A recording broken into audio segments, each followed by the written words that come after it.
Dans l'actualité de ce mercredi, les préfets et présidents de délégations spéciales de préfectures et communes s'impliquent dans les préparatifs de la présidentielle du 15 avril prochain. Ils ont pris connaissance de leur rôle dans la réussite de cette élection à travers une formation. Depuis le début de sa mise en œuvre, où en est le PDC+, un projet de prise en charge des populations les plus démunies au Togo. Le bilan a été dressé ce mercredi après une visite préalable d'appréciation sur le terrain par les partenaires du dit projet. Et puis le gouvernement japonais apporte son soutien au Togo pour la réalisation de projets de développement. Tokyo consent à financer à hauteur de 300 millions de francs CFA une étude préparatoire du projet de construction de ponts à Kara et Kumongo. C'était les titres de cette édition. Bonsoir à toutes et à tous. Tout d'abord, au courrier départ du chef de l'État ce mercredi, le président de la République a adressé un message à M. Kailash Pouriag, président de la République de l'île Maurice, en adressant des félicitations à son homologue mauricien à l'occasion de la fête nationale de son pays. Le président togolais s'est réjoui tout particulièrement de la solidité des relations d'amitié, de coopération et de solidarité qui existent entre leurs deux pays. Le président Faure Gnassingbé a réaffirmé son entière disponibilité à œuvrer de concert avec le président mauricien pour le renforcement de ces liens. À la primature, ce mercredi, le Premier ministre a lui reçu en audience une délégation de Coris Bank Togo, conduite par son directeur général. Coris Bank vient d'être implanté au Togo, donc il était question de mettre le Premier ministre au parfum des produits et services qu'offre l'institution bancaire. Notez également que Coris Bank est présente dans 4 pays d'Afrique, dont le nôtre. Nous écoutons le directeur général au micro de Antoinette Romao. On va voir.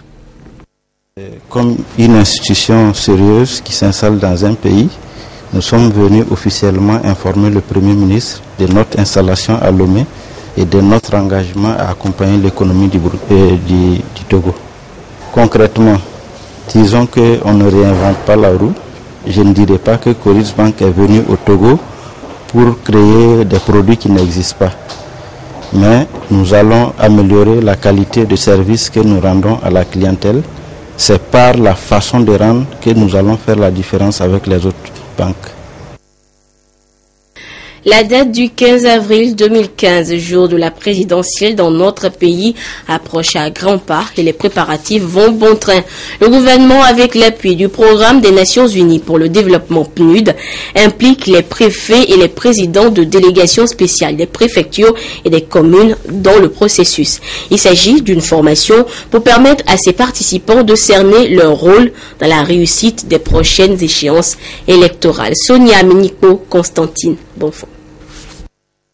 Ils étaient déjà présents lors de la révision des listes électorales sur toute l'étendue du territoire national. Eux, ce sont les préfets et les présidents de délégations spéciales dont les précieuses contributions ont aidé les CELI à mener à bien leur mission. Dans la même logique, l'on attend beaucoup d'eux pour la suite du processus électoral. Les préfets, les présidents de délégations spéciales ont un rôle déterminant à jouer pour garantir et assurer la liberté totale de mouvement et d'activité en faveur de tous les acteurs politiques. Qu'il s'agisse des partis, qu'il s'agisse des candidats à l'élection présidentielle et bien entendu des autres acteurs.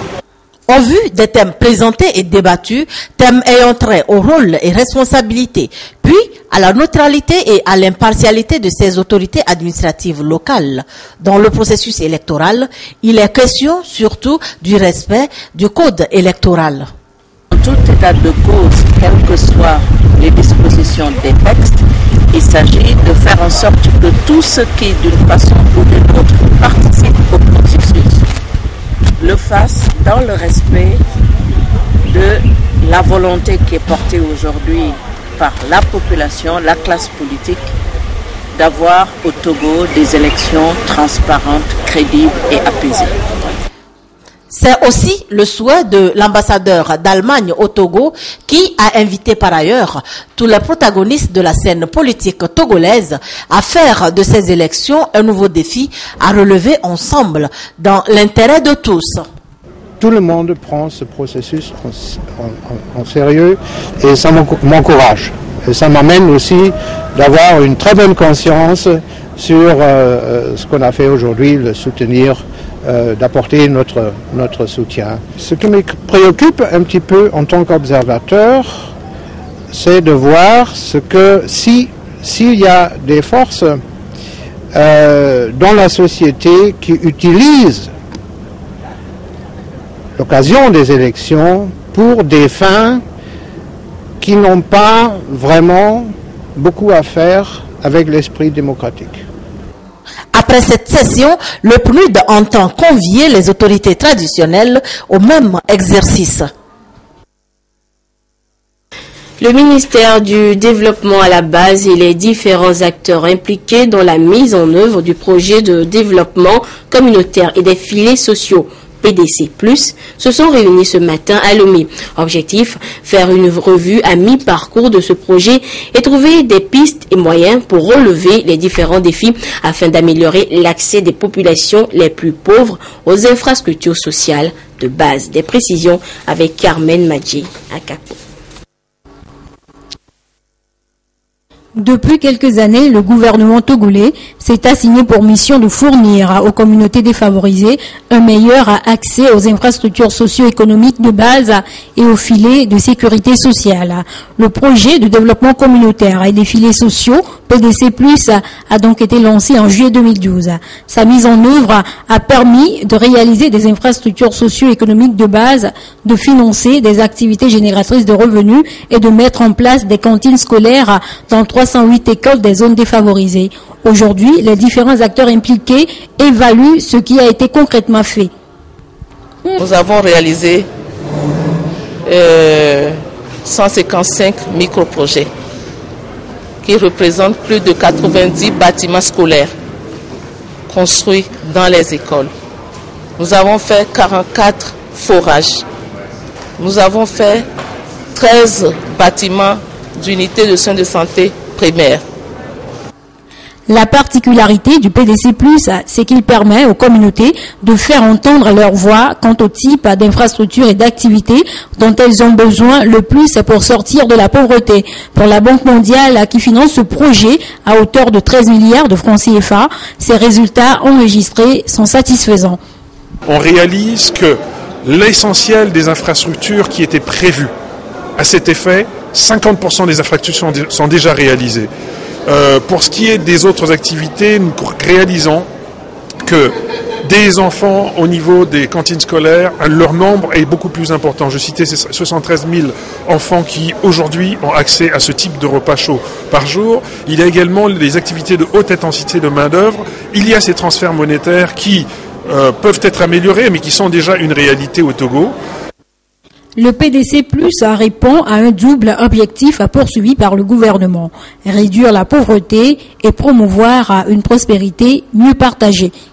Le PDC+ va au-delà d'une simple mise à disposition d'ouvrages communautaires pour contribuer à régler la question d'inégalité sociale et de vulnérabilité des plus pauvres. Par son approche, le PDC+ a une très forte dimension de développement du capital humain. C'est pourquoi le gouvernement réaffirme ici son plein engagement à poursuivre la mise en œuvre de ce projet et invite tous les partenaires techniques et financiers à l'accompagner dans son extension et son développement. Le gouvernement continuera les efforts financiers engagés pour soutenir les cantines scolaires et les transferts monétaires. À l'issue de cette rencontre, des recommandations seront formulées pour permettre d'améliorer le système de gestion et les résultats du projet. Et avant de se retrouver ce matin, les différents acteurs étaient hier sur le terrain pour apprécier de visu la mise en œuvre du projet PDC+. Dans la préfecture de Kloto, une équipe de la Banque mondiale a constaté, entre autres, la construction d'infrastructures et le financement des micro-projets d'activités génératrices de revenus inclus dans le PDC+. Clarisse Atikle. La visite de terrain de la mission de la Banque mondiale a démarré par Pimé dans la préfecture de Kloto où un groupement d'éleveurs de dindons, Nignon, a bénéficié de l'appui de la Banque mondiale à travers le projet PDC+. Avec un financement de plus de 2 millions de francs CFA, ce groupement est parti de 5 dindons à 107 aujourd'hui. À Tomegbe, le groupement mixte Lologno, quant à lui, fait la transformation du manioc en gari avec une production de plus de 300 sacs par semaine. Des micro-projets qui ont sensiblement amélioré les conditions de vie des bénéficiaires. On a une amélioration de changement de vie. La pauvreté a un peu diminué. Il s'agit d'une visite de terrain pour permettre à la Banque mondiale d'apprécier l'état d'exécution du projet de développement communautaire et des filets sociaux mis en œuvre à travers le ministère du Développement à la base et la Gaïbe Plateau. Il prend aussi en compte la construction des salles de classe, l'aménagement de pistes rurales sur une distance de 15 km reliant 5 villages du canton de Tomé. Nous avons réalisé presque les objectifs qui étaient prévus pour la fin du projet. À cette évaluation, à mi-parcours, dans ma région, je dirais même que nous sommes à plus de 80% des réalisations prévues. Ça me fait vraiment plaisir de voir que le projet a pu apporter une assistance très importante à ce village qui était vraiment dans le besoin. Démarré en 2012, le PDC+ est un projet du gouvernement togolais financé par la Banque mondiale. Son impact sur les populations est aujourd'hui visible et elles ont réitéré leur engagement à entretenir les ouvrages pour les rendre pérennes. Pour une réelle sécurité alimentaire dans la sous-région ouest africaine, il a été décidé de la création d'une industrie semencière sous-régionale. En attendant la concrétisation de ce vœu commun, l'ensemble des acteurs nationaux du secteur semencier se sont retrouvés ce matin à Lomé. Ils vont élaborer un plaidoyer en vue de l'expansion de la production, l'approvisionnement et l'utilisation des semences de qualité. Route à Toon, Christine Pichekialode. L'industrie semencière ouest-africaine fait face à d'énormes défis liés notamment à la production, à la fourniture de semences de qualité et à un environnement institutionnel peu favorable au développement de ce sous-secteur. Actuellement, la disponibilité en semences qualifiées est de 12%. Il faut l'améliorer pour atteindre 25% car la bonne productivité agricole en dépend. Pour une meilleure synergie d'action dans la sous-région, les acteurs ont opté pour l'Alliance pour une industrie semencière en Afrique de l'Ouest à Siwa. Cette alliance-là est déjà envisagée à l'échelle régionale, Afrique de l'Ouest. Il est question de voir comment est-ce qu'elle va se décliner à l'échelle nationale. Quelles sont les grandes priorités auxquelles devrait s'attaquer et quelle est l'organisation qu'il faudra mettre en place pour relever les défis qui auraient été identifiés. Au niveau national, la SIWA se veut une plateforme durable et inclusive avec des objectifs bien précis. C'est une plateforme qui permettra de faire le plaidoyer afin de pouvoir produire, distribuer. Le secrétaire général du ministère en charge de l'agriculture a salué cette initiative du Conseil ouest et centre-africain pour la recherche et le développement agricole CORAF pour ses appuis divers dans le domaine de la recherche, de même que pour le soutien au développement du sous-secteur des semences au Togo. Autre actualité, bientôt les populations du canton de Zanguera bénéficieront d'une mini-adduction d'eau potable et celles de Kweme auront droit à une unité de soins périphériques. 2 mini-projets qui seront réalisés grâce au financement du gouvernement japonais à travers son ambassade au Togo. Le contrat pour l'accord de ces dons de près de 100 millions de francs CFA a été signé ce mercredi au siège de l'agence eau et assainissement pour l'Afrique. Dans du Mali, Adolphe Faka pour le compte rendu. À Zanguera, localité située à la périphérie nord-est de Lomé, l'eau est une denrée rare. Et pour soulager les populations, le Japon apporte à cette communauté de près de 6 000 habitants une enveloppe financière sous forme de dons estimée à 44 millions de francs CFA pour le projet d'extension du réseau de distribution et d'installation des bonnes fontaines. Ce n'est pas tout. L'ambassade du Japon au Togo a accordé aussi une somme de 51 millions de francs CFA pour la construction et l'équipement d'une unité de soins à Témé dans les lacs, ceci à l'initiative de l'ONG ASDEV. C'est pour soutenir la population togolaise plus démunie en ce qui concerne l'eau et la santé. Deux micro-projets certes, mais importants de par leur contribution au bien-être des populations. Des actions à mettre à l'actif de la bonne coopération bilatérale qui existe entre le Togo et le Japon. Le président togolais s'est déjà déplacé plusieurs reprises au Japon et surtout la visite du président togolais juste après le grand séisme et le tsunami en mars 2011 a été très apprécié. Et comme effet du hasard, c'est aussi un 11 mars qu'interviennent ces accords, 4 ans après le tsunami.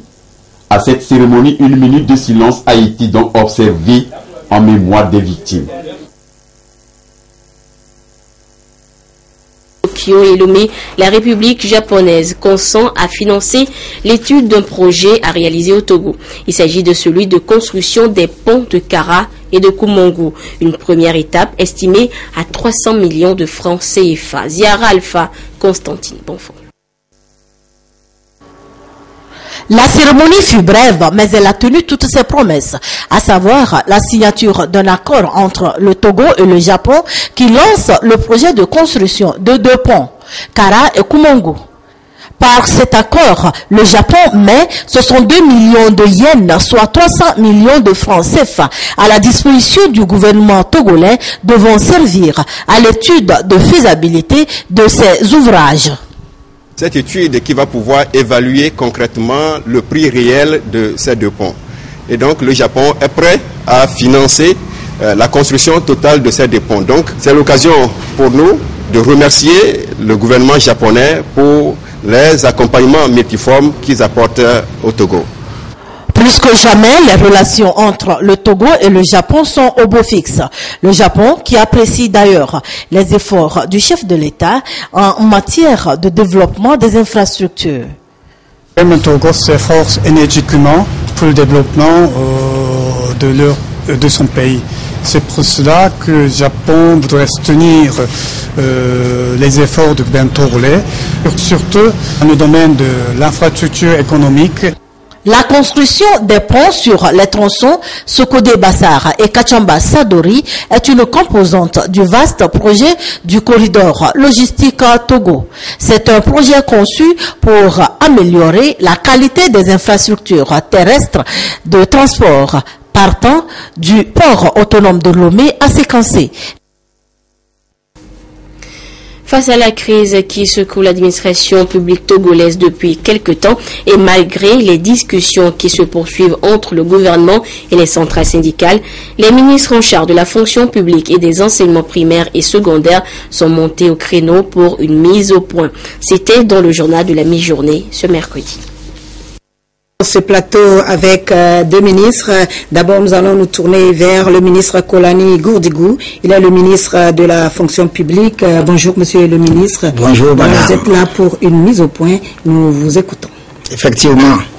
Dans le cadre de la gestion des différentes grèves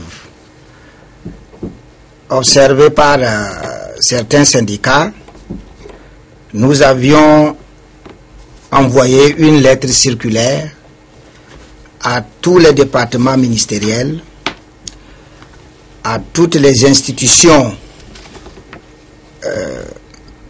de la République dont la teneur suit. Lomé le 4 mars 2015, lettre circulaire à mesdames, messieurs les ministres, messieurs les secrétaires d'État, messieurs les présidents des institutions de la République, mesdames et messieurs, suite à un climat d'apaisement social instauré par le chef de l'État depuis 2006, les différents partenaires sociaux qui jadis ne pouvaient pas s'entendre se retrouvent et échangent régulièrement les questions qui les préoccupent. C'est dans ce cadre que les organisations syndicales ont eu à poser une série de revendications d'ordre salarial depuis 2013. Les négociations qui se sont poursuivies chaque fois que de besoin ont permis de trouver en partie des solutions à certaines des revendications des travailleurs. Les points de désaccord qui pour la plupart nécessitent des clarifications font actuellement l'objet de discussions et d'échanges au sein d'un comité technique de suivi des accords entre des délégués des organisations syndicales et des techniciens représentants du gouvernement conformément à leur propre chronogramme de travail. Force est de constater qu'en marge de ces travaux du comité technique de suivi consensuellement mis en place, une certaine centrale syndicale appelle encore les agents publics et ceux du secteur parapublic à observer des actions de cessation de travail précédées et suivies de sitting sur les lieux de travail. Je voudrais attirer l'attention de tous les agents publics sur ces différentes actions lancées par la dite centrale syndicale qui sortent du cadre légal et réglementaire et ne se fondent sur aucune base juridique. Par conséquent, tout agent public qui suivra ces mots et ces mouvements d'ordre de grève et de sitting le fera à ses risques et périls et s'expose à la rigueur de la loi en vigueur. J'invite instamment, mesdames et messieurs les ministres et secrétaires d'État, à me faire tenir régulièrement la liste des agents publics grévistes ou qui auront suivi les mouvements de sitting ou qui feront juste irruption temporaire sur les lieux de travail sans toutefois s'occuper effectivement des tâches qui leur sont confiées. Veuillez agréer, mesdames et messieurs, l'assurance de ma considération distinguée. Vous voyez, je viens de lire in extenso la lettre circulaire que nous avons envoyée à toute l'administration centrale. Ceci pour deux buts essentiels. Le premier but ou le premier objectif, c'est pour permettre aux institutions qui sont chargées du prélèvement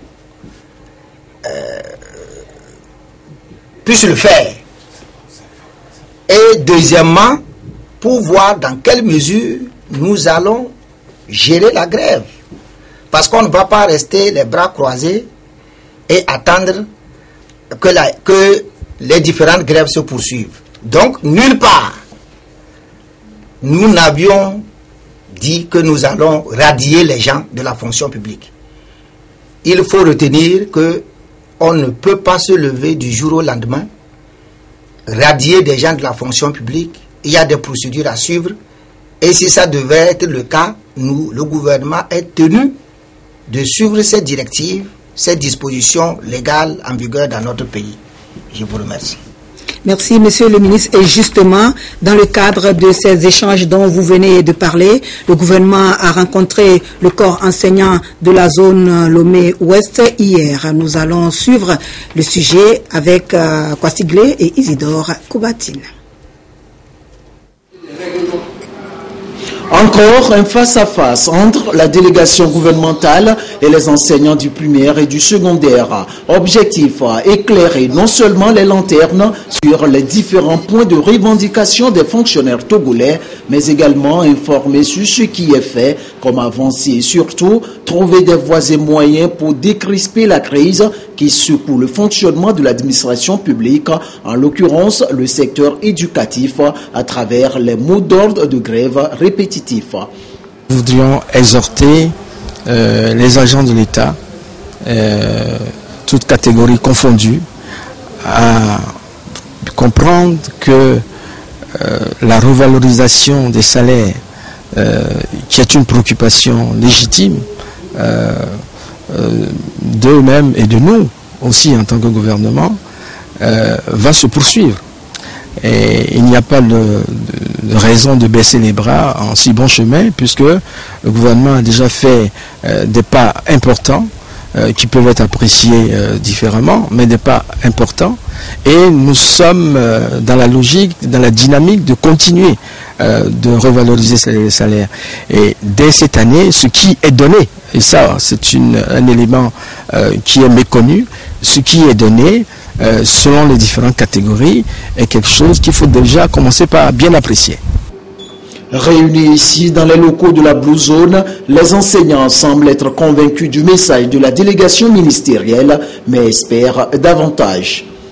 Ils nous exposent leur point de vue concernant les grèves qui se font. Alors, de par leur explication, nous les avons compris, mais aussi, nous souhaiterions que les discussions continuent et que nous arrivions à trouver des points d'accord pour éviter désormais que les grèves surgissent. Visiblement, tous les protagonistes s'accordent à vite trouver une issue définitive pour permettre le bon déroulement des classes. Notre deuxième invité sur ce plateau est le ministre Florent Yao Maganawe des enseignements primaires et secondaires. Bonjour. Bonjour madame. Voilà, vous étiez à Blue Zone hier. D'autres précisions par rapport? Oui, je vous remercie encore une fois madame. Hier, c'est vrai, nous étions à Blue Zone pour nous entretenir avec les enseignants des lycées et collèges de Lomé-Ouest. Cette démarche vient après celle d'Adido Gomé que nous avons eue le 3 mars dernier, celle de la région vers Baguida que nous avons eue le lendemain, le 4, et puis aujourd'hui, hier plutôt, nous étions donc avec les enseignants d'Agoué. L'objectif est toujours le même.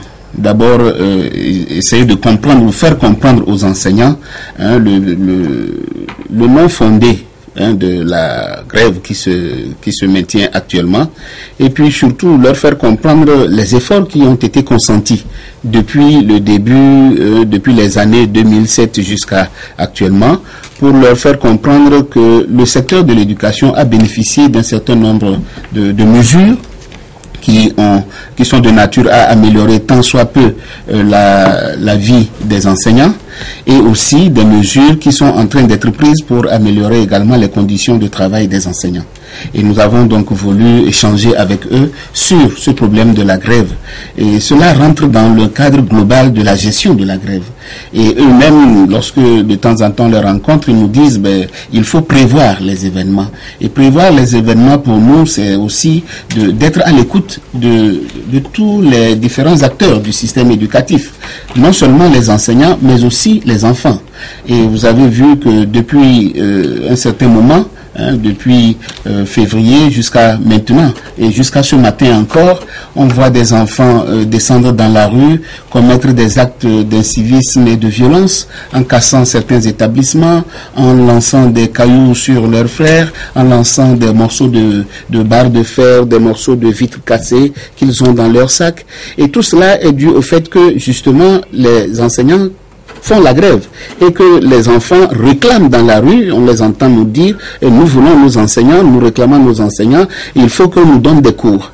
Et donc c'était dans ce sens-là également, afin de prévoir et de mieux gérer cette crise-là, parce que nous ne comprenons pas quelquefois que la grève perdure malgré toutes les explications que nous donnons. Et donc nous avons adressé aussi, comme le ministre l'a fait suite un peu à son courrier, nous avons aussi adressé un courrier à toutes les directions régionales pour qu'elles puissent saisir les inspections et qu'on puisse nous dire ceux qui font la grève, combien ils sont, ceux qui ont fait par exemple, qui ont 10 jours d'affilée, c'est-à-dire une semaine durant sans cours, notamment dans les classes d'examen. Et nous avons l'obligation de réfléchir pour voir quel peut être éventuellement l'impact pédagogique, financier, et puis pouvoir donc prendre éventuellement des mesures si cela arrivait à s'imposer. Et nulle part également dans cette note que j'ai ici, j'ai marqué objet, c'est gestion de la grève dans les établissements scolaires. Et dans le cadre donc de la gestion de la situation de grève dans des enseignants, du personnel administratif, je vous demande, m'adressant ainsi au DRE, je vous demande de me communiquer la liste, la liste de ceux qui ont déjà comptabilisé plus de 10 jours de grève depuis la rentrée jusqu'à ce jour. Et puis, par ailleurs, aussi, qu'on nous relève aussi, comme les enseignants au niveau des directions, on a aussi la liste par exemple des enseignants volontaires qui accepteraient par exemple sur la base d'un contrat de pouvoir assurer les cours en attendant que la grève soit gérée. Et nulle part dans cette lettre également, il n'a été question de dire tout de suite, je n'ai nulle part écrit dans cette lettre-là qu'on a licencié ou qu'on veut licencier des gens. Le licenciement, le ministre vient de le dire, c'est un processus. Hein. Si on devrait en arriver, eh bien on mettrait le processus en place. Mais en attendant, il nous appartient, en tant que responsables, de pouvoir prendre des mesures nécessaires pour gérer la grève, faire en sorte à répondre également aussi aux besoins des enfants qui sont dans la rue actuellement. Et voilà un peu ce pourquoi nous sommes là. Et donc tout cela, nous l'avons dit aussi bien à Dido Gomé qu'à Baguida, et hier encore nous l'avons répété. Donc ce n'est pas un secret et que ça ne doit pas faire l'objet d'une exploitation abusive non plus de ce genre de courrier. Ça rentre dans la gestion normale de la grève de la part de l'administration. Mais les concertations continuent. Les concertations continuent, le gouvernement est ouvert. Je crois que demain, c'est de cet après-midi même, nous aurons à visiter le comité qui est mis en place pour voir un peu comment le comité commence le travail et l'exhorter à nous proposer des mesures idoines qui pourront nous aider à sortir de cette crise. Voilà, merci beaucoup, monsieur le ministre Ganawe, et merci également, ministre Kolani, d'être passé sur ce plateau. C'était donc la mise au point des ministres de la fonction publique et de l'enseignement primaire et secondaire. La suite de cette édition, les professionnels de tous les médias de la partie septentrionale du pays sont en formation à Kara. Ils se renforcent leurs capacités pour couvrir dans les règles de l'art les activités liées à l'élection présidentielle du 15 avril prochain. Une formation à mettre à l'actif de la haute autorité de l'audiovisuel et de la communication. Nestor Mozo. Journalistes reporters des organes de presse privés débutent à Saint-Cassé en session de formation à Kara. Ils planchent sur le professionnalisme dans la couverture médiatique de l'élection présidentielle. Certains dérapages sont dus à la manière dont une information est portée à la connaissance du public. C'est pour éviter le sensationnel et amener les professionnels des médias à faire leur job sans parti pris que la HAC, haute autorité de l'audiovisuel et de la communication, tient cette session grâce à l'accompagnement financier du programme des Nations Unies pour le développement. L'élection présidentielle comporte 3 étapes, avant, pendant et après. Donc nous voulons faire savoir aux journalistes qu'ils doivent s'armer des fondamentaux afin de faire un travail de qualité, de se départir du sensationnel et de ne tabler que sur les tests afin de pouvoir faire le travail en respectant la déontologie et l'éthique. En temps électoral, on aura les meetings, les tournées des candidats et autres. Comment cela doit se faire? Comment le journaliste doit s'employer pour pouvoir collecter le maximum d'informations et faire les choix des informations idoines à faire passer. Droit, devoir et comportement citoyen du journaliste en période électorale, la couverture médiatique de l'élection présidentielle, technique de reportage, le cadre réglementaire de la régulation des médias en période électorale, la responsabilité sociale des médias sont les points abordés au cours de cette session de renforcement des capacités. Les médias privés de la partie méridionale du pays ont bénéficié de la même formation à Palimé. Et toujours dans le cadre des préparatifs de cette présidentielle, l'Alliance des démocrates pour le développement intégral ADI est en tournée de sensibilisation à Daparan. Elle a organisé donc un meeting pour présenter officiellement son candidat à la présidentielle de 2015 et appeler les populations à le soutenir. Désiré à l'œil.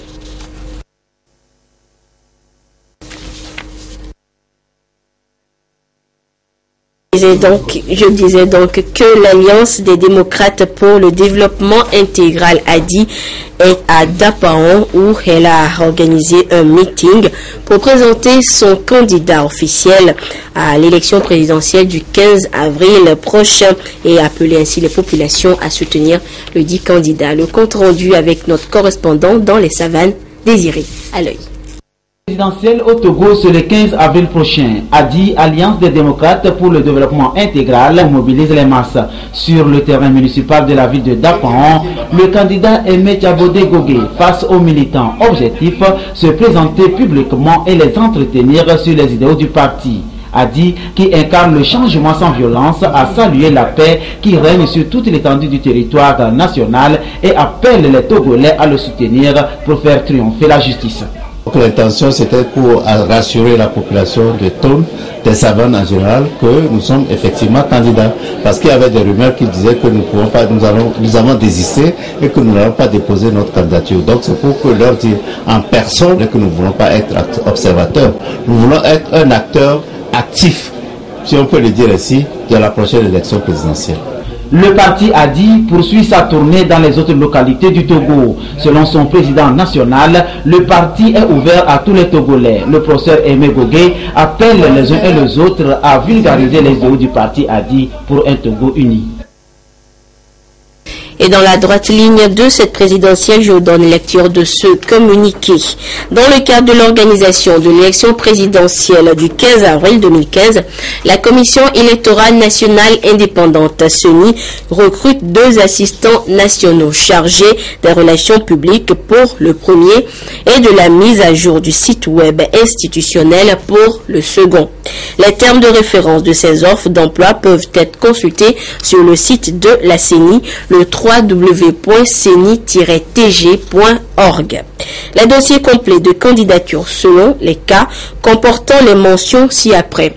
Poste d'assistant national chargé des relations publiques, poste d'assistant national chargé de la mise à jour du site web institutionnel de la CENI sont adressés sous pli fermé à Monsieur le Président de la CENI et doivent être déposés au siège de l'institution à la cité Oya, boulevard et Yadema, au plus tard le samedi 14 mars 2015 à 13h. Les dossiers peuvent également être envoyés par email à senitogolomé@gmail.com. Et c'est sur ce communiqué que se referme cette édition. Merci à vous qui l'avez suivi où que vous soyez grâce à la télévision togolaise. Au revoir.